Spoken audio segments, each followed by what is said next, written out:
People say the staircase inside the house sometimes sounds occupied, even when no one else is there.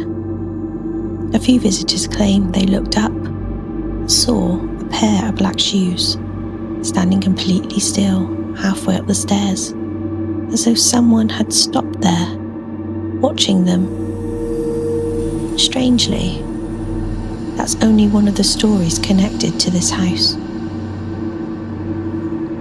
This is the Elizabethan House on Plymouth Barbican. Built more than 4 centuries ago, it survived war, demolition, overcrowding, and the destruction that reshaped much of the city around it.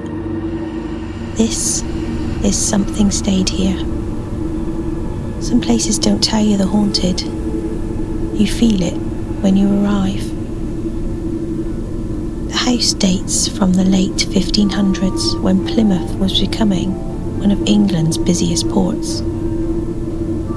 Back then, the town was centred around Sutton Pool, with ships arriving from across the world, and the harbour only a few steps away. The air would have smelt of salt and smoke and wet timber. New Street itself was developed during the 1500s by businessman John Spark, and quickly became one of Plymouth's most desirable addresses. Sea captains and merchants and some of the town's wealthiest residents lived here. A surviving deed from 1599 connects the house to Hugh Sampson, a prominent citizen of Plymouth at the time. The document even records a neighbour paying compensation for building against Sampson's wall. More than 400 years later, that wall is still standing. Inside, the ceilings are low, the staircases are narrow, and the wooden stairs beneath your feet have been worn smooth by centuries of people climbing them. People arriving, people leaving, lives passing through these rooms for generations. But over time, the house changed. By the 19th century, parts of the Barbican had become overcrowded and poor. Imagine how loud this place must have been.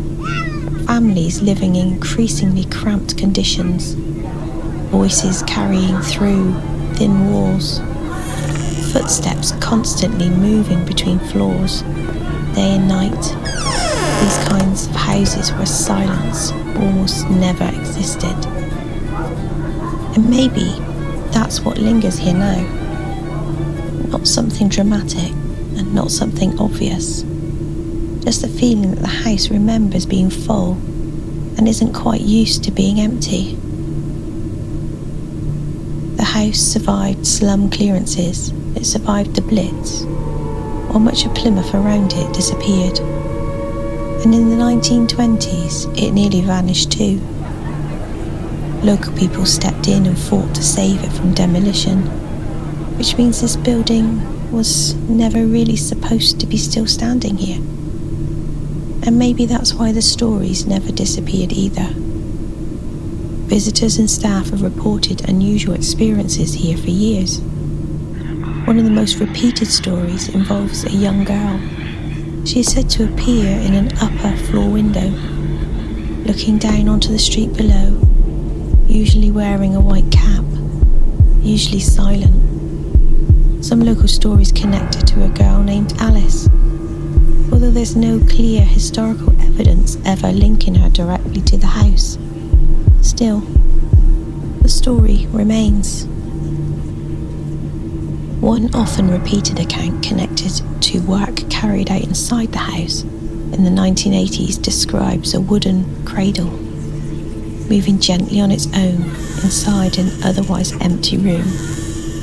No obvious explanation was ever found. And honestly, maybe what unsettles people most about the story is how ordinary it feels. A cradle shouldn't move by itself, especially in an empty room.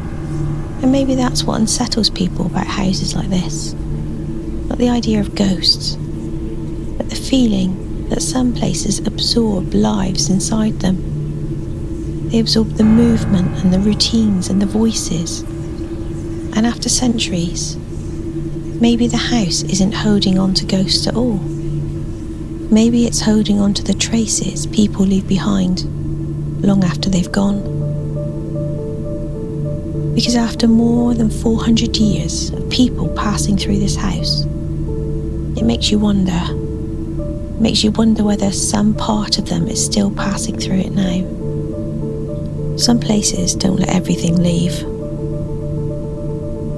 If this story stayed with you, this has been Something Stayed Here. And if you think this house held on to something, wait until you see what people kept reporting at the Jamaica Inn